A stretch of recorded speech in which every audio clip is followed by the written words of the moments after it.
Bienvenue sur le podcast Les Rendez-vous divins, le podcast pour la femme chrétienne. Des sujets édifiants et encourageants. Aujourd'hui, l'épisode numéro 2, l'amour avec un grand A.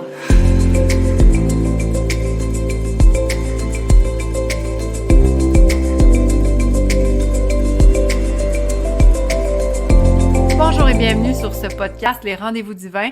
Et aujourd'hui, pour cet épisode numéro 2, en ce 14 février, la fête de l'amour, nous ne ferons pas exception. Nous parlerons de l'amour et l'amour avec un grand A. Et qui ne rêve pas de vivre l'amour avec un grand A? Eh bien, je peux vous dire que je le vis et ce n'est pas avec mon mari. Et là, peut-être vous me trouvez drôle de commencer mon podcast de cette manière, mais peut-être que vous me voyez venir aussi. L'amour avec un grand A, je la vis avec Dieu. Ce qui me permet d'avoir une relation beaucoup plus saine avec mon mari. Ça fait 12 ans qu'on est mariés, 14 ans qu'on est ensemble, et je peux vous dire que ce petit engagement qu'on a fait le jour de notre mariage, qui dit « pour le meilleur et pour le pire », eh bien c'est vrai. Pourquoi? Parce que la vie est tumultueuse. La vie est remplie de hauts et de bas. La vie est remplie d'épreuves. Et l'amour à travers cette vie n'est pas parfait comme dans les films romantiques qu'on peut voir. Et c'est malheureux parce que souvent, on compare l'amour dans la réalité à l'amour qu'on voit dans la fiction. Et ce que ça fait, c'est que ça crée des attentes et les attentes créent des déceptions. Alors, si tu es célibataire ou si tu es en début de relation ou que tu es proche d'un mariage, bien, si je peux me permettre, ne crois pas en cet amour que l'on voit dans les films. Mais plutôt, vois l'amour comme un choix. Vois l'amour comme un engagement. Vois l'amour, comme Dieu le dit dans sa parole, comme un sacrifice. Dieu est amour. Dieu est amour et donc, c'est un amour qui est sacrificiel. Un amour qui dépasse notre compréhension humaine. Donc, Dieu dans la parole nous dit « Aime ton Dieu, ton prochain comme toi-même ». Alors, si on a une relation avec Dieu, cette relation-là va nous permettre d'avoir une relation avec les autres. Sans Dieu, sans la source intarissable d'amour, je ne crois pas que c'est possible d'avoir une relation d'amour qui est saine. Puisque Dieu nous montre comment aimer, à cause qu'il est l'amour. Pour ma part, j'ai appris que l'amour était inconditionnel et sacrificiel. Donc, aimer son prochain comme soi-même, qu'est-ce que ça veut réellement dire? Eh bien, c'est d'aimer l'autre comme on s'aimerait soi-même. Finalement, on cherche souvent notre propre intérêt. C'est facile de chercher le plaisir, chercher à combler ses besoins. Mais Dieu nous demande de chercher le plaisir et les besoins de l'autre. Dans 1 Corinthiens 13, il est dit que l'amour est patient, l'amour est serviable, qu'il n'est point envieux, qu'il ne cherche pas son propre intérêt, mais plutôt qu'il cherche la vérité. Et Dieu est la vérité. Donc, finalement, d'obéir aux commandements de Dieu, c'est vraiment d'aimer les autres comme soi-même.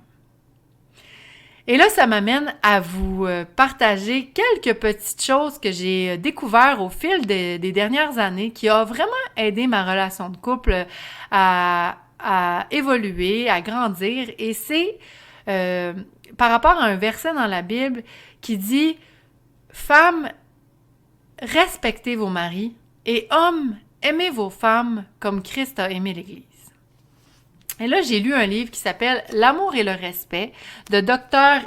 Emerson Eggerichs. J'espère que je le dis bien. Et ce livre a vraiment changé ma perspective de comment un homme et une femme pouvaient être faits. C'était vraiment intéressant de pouvoir glorifier Dieu à travers ce livre qui est basé sur ce verset, justement, qui dit que l'homme, naturellement, respecte sa femme et que sa femme, naturellement, aime son mari. Mais que lorsque l'un et l'autre ne fait pas ce que l'autre a besoin, c'est-à-dire que si je ne respecte pas mon mari, eh bien, ça va être difficile pour mon mari de m'aimer et vice-versa. Donc, si je sens que je ne suis pas aimée, eh bien, je vais me mettre à être irrespectueuse, à me plaindre, par exemple, de ne pas être satisfaite, de me plaindre de ce qu'il ne fait pas pour moi.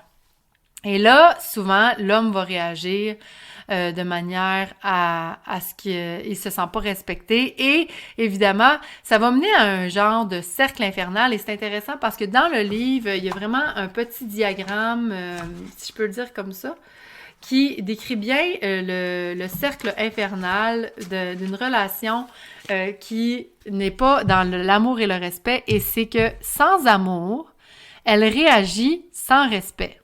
Et sans respect, il réagit sans amour, ce qui fait un cercle infernal, le cycle infernal, et c'est difficile d'avoir une relation amoureuse dans ce temps-là. Donc, de vraiment considérer avec importance ce verset qui nous guide vraiment en tant que femmes et hommes dans ce qu'on appelle se concentrer à respecter son mari et homme à aimer sa femme.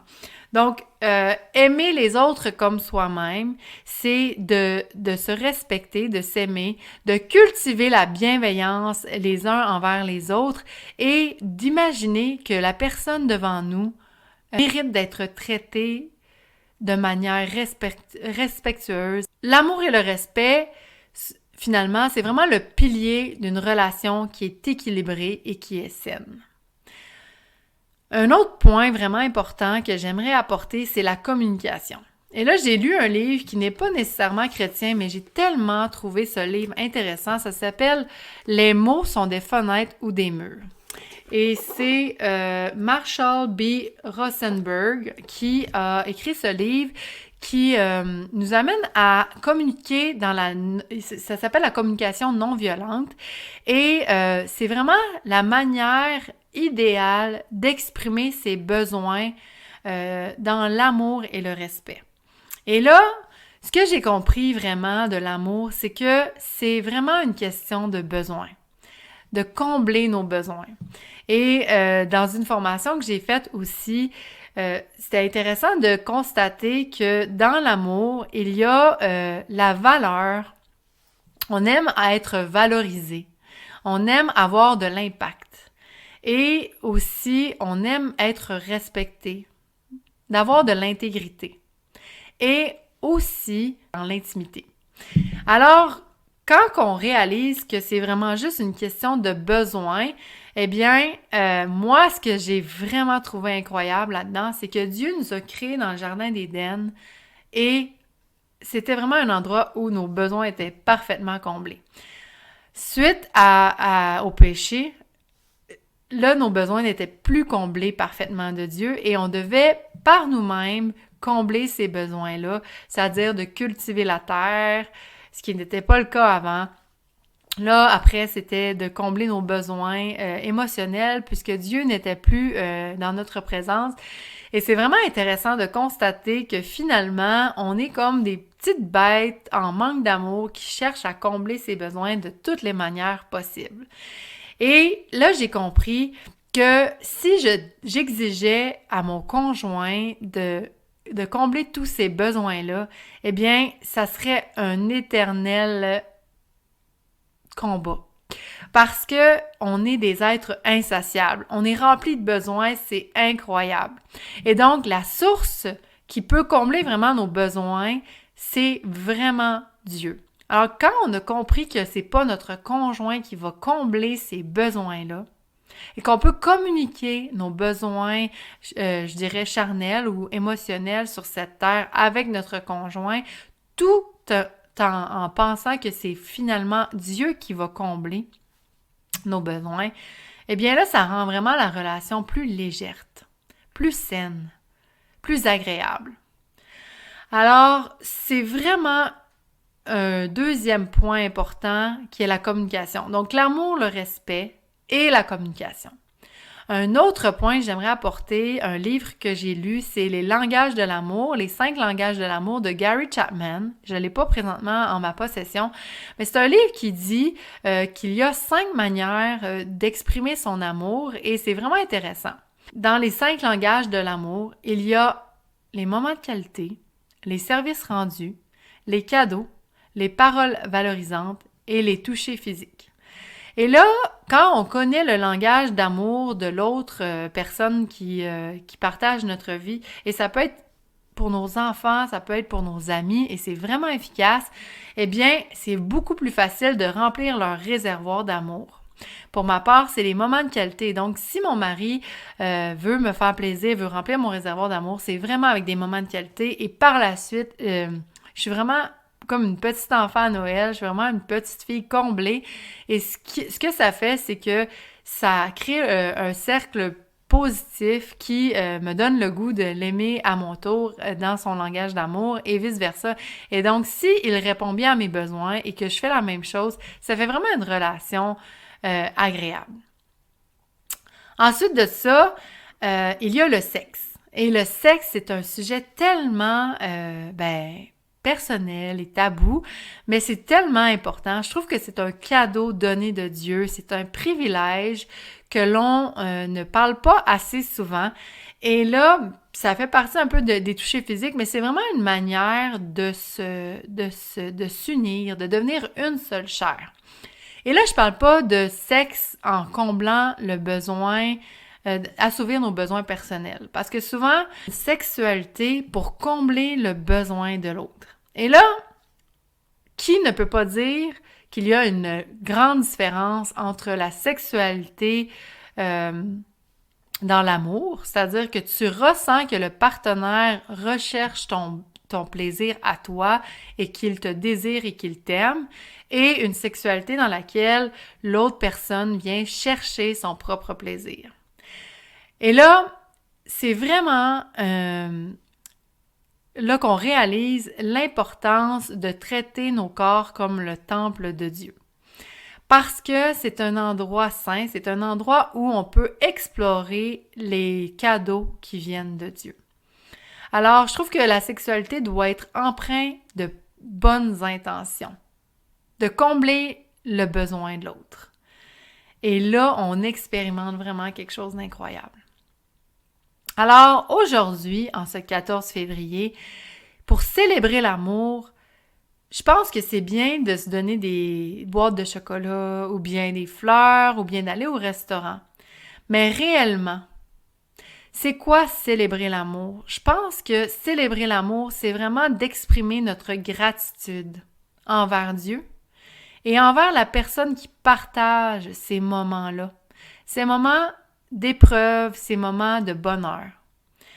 Dans une relation qui n'est pas toujours facile et qui doit être empreinte d'humilité, de pardon.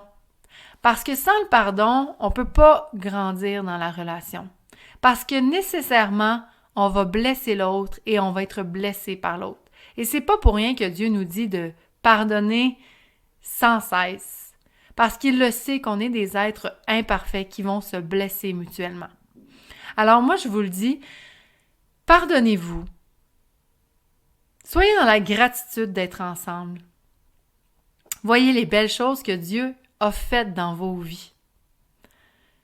Regardez-vous dans les yeux ce soir et dites-vous, qu'est-ce que Dieu a fait dans votre relation? Qu'est-ce que vous avez construit ensemble grâce à Dieu? Et je pense que la gratitude, c'est vraiment la meilleure manière de célébrer l'amour. D'être reconnaissant de ce qu'on a. Parce que demain, on ne sait pas ce que ça peut nous réserver. Et ne soyez pas déçus. N'ayez pas d'attente. Voyez ce que vous pouvez faire pour votre partenaire. Et je pense que c'est ça le réel, le vrai amour. Quand Dieu nous dit de porter notre croix avec lui, c'est que lui s'est sacrifié par amour pour nous, sachant qu'on n'allait rien pouvoir lui donner en retour. Et ça, c'est merveilleux. Et c'est difficile. Parce que qui ne peut pas dire « J'ai tellement donné pour cette personne-là. Comment ça qu'elle ne me donne pas en retour? » Et là, je deviens émotive parce que je vois vraiment la grandeur de l'amour de Dieu pour nous. C'est un amour qui ne demande pas en retour et ça, c'est difficile. Parce que moi, dans ma vie, je le vois, dans ma propre vie, je le vois, j'aime donner tout mon possible par amour pour ceux que j'aime. J'aime me sacrifier pour eux. Et souvent, j'ai pas en retour ce que j'aimerais. Fait que, vraiment, est-ce que c'est vraiment l'amour comme Dieu le demande? Donner sans exiger en retour. Alors, je vous souhaite une belle journée de la Saint-Valentin. Je vous souhaite de célébrer l'amour avec un grand A, l'amour avec Dieu, l'amour qui ne se rompt point facilement, l'amour à trois brins, l'amour qui, j'aime le voir comme un triangle, c'est-à-dire que Dieu est au milieu de cette relation pour la rendre plus solide, malgré toutes les imperfections, les épreuves et les difficultés qu'on va traverser, voir le beau, le positif et les petits plaisirs que Dieu nous permet à travers l'amour sur cette terre. Alors, je vous souhaite une belle journée et on se voit la semaine prochaine pour le podcast numéro 3. Bye bye!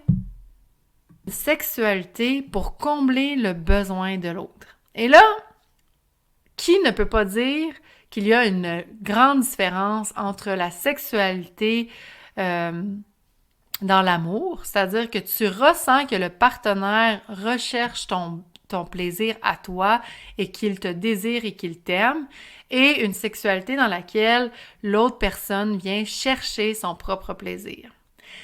Et là, c'est vraiment là qu'on réalise l'importance de traiter nos corps comme